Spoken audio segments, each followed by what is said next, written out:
What is up, guys? We out here in my awesome 1994 GMC Suburban Starcraft edition. This has been my winter daily for the past 3 years.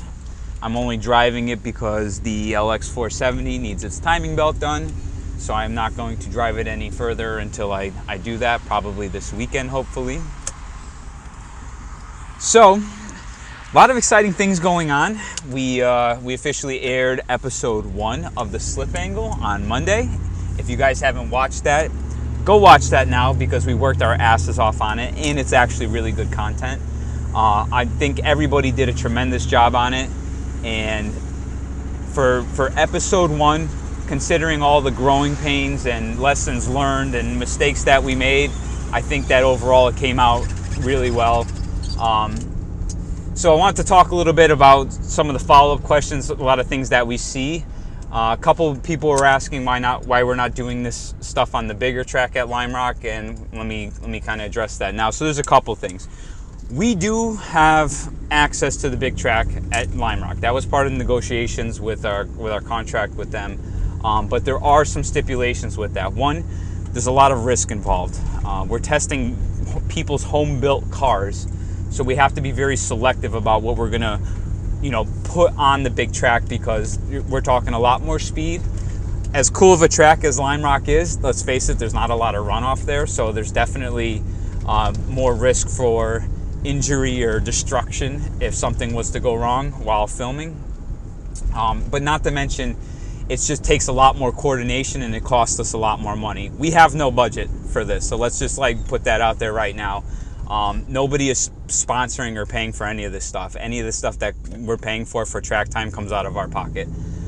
So that's one thing to keep in consideration. But the other reason is that even though that track is smaller, higher horsepower cars, faster cars do get in the third gear, so there is shifting. Matt's Turbo Miata that we tested, this the longer gearing on his car with the 5-speed.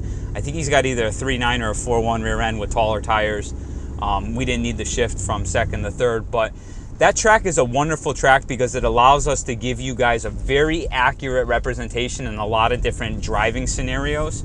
So we can show you what that car's like while trying to keep it fast and turn in on diggier corners. There's some sweepers on there.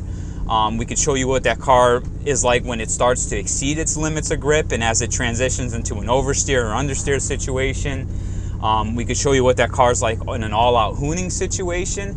That track surface is a little bit less grippy versus typical road surfaces, but that's not really a bad thing at the end of the day because it allows us to exploit the cars more safely and show you what's going on. So, and that's the other keyword, is that we can exploit the cars safely, and this way we can paint the whole picture. And what we're trying to do is hopefully that when we review a car, we can show you guys, hey, this is exactly what it handles like. So that's a lot of the reasons why we're doing that stuff. There will be big track stuff coming in the future, but it's going to be probably for either my personal stuff or maybe Ryan's stuff, or a professional tuning shop. Just so there's less risk involved in trusting a home built setup versus a professional one. So I hope that answers that question. As far as comparing the cars and battling, that is a part of the series. Because of the amount of content that we're getting per segment, we have to break them up in the multiple segments. Otherwise, the videos are just going to be outrageously long. And let's face it, at the end of the day, most people don't watch more than 6-7 minutes on average per video. So we're breaking up. It keeps it a little bit more clean. And then this way, people who are not interested in a certain car but are interested in other cars, they can just watch that episode specifically pertaining to that car, and then they can follow up later on to get the battle scenes. So those are going to be airing probably around I want to say by episode 4, we're going to start airing some of the battle scenes. It's not going to be all Miata related. We have the most Miatas at our disposal, and let's face it, the Miata is one of the most popular and most raced sports cars in the history of ever. So we thought that would be a good platform to start out with, and showing you all the different tuning paths that you can take.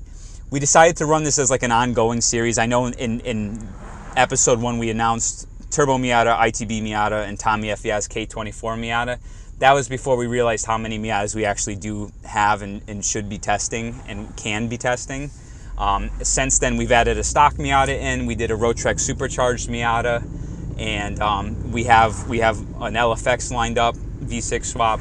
We're looking for a V8 car, so if anybody's got a V8 Miata or knows somebody, definitely contact us. You can contact us through garagequinn.com/contact right now.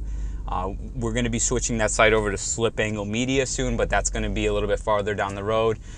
If anybody has tuner cars of interest that you are very confident in your build, if it's an incomplete build and you haven't tested it, I would say please don't send us your car, because that's not the sort of stuff that we're looking for. We're looking for guys who have really taken the time to dial in their setups, to build a really great representation of a setup and know that there's some track reliability on it.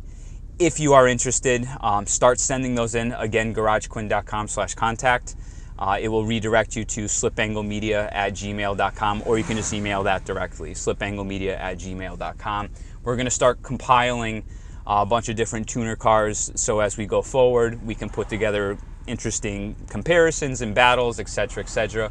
We're working on a JDM Legends series, so my FD will be featured in there, and we have a Mark IV Supra and NSX lined up, but due to coordination and everything else that's involved with getting everybody together, it's always good to have alternatives. So if you are interested, definitely do send us your setup. And as you could see from the video, Ryan and I are very mechanically sympathetic. We're gonna work your car and we're gonna exercise it, but we are not going to be like slamming gears or like really raping on it. There is mechanical sympathy that we provide there. So you get to see it exercised beautifully. It'll be followed up with a full photo shoot. We're doing sport compact car style journal write-ups on these, which are going to be listed on the website. So that data will always be available, and a nice photo shoot too, and with Lime Rock as a backdrop. So you'll get access to all the raw data, and just by bringing your car down. So something to keep in mind. But overall, I think that we're off to a really good start.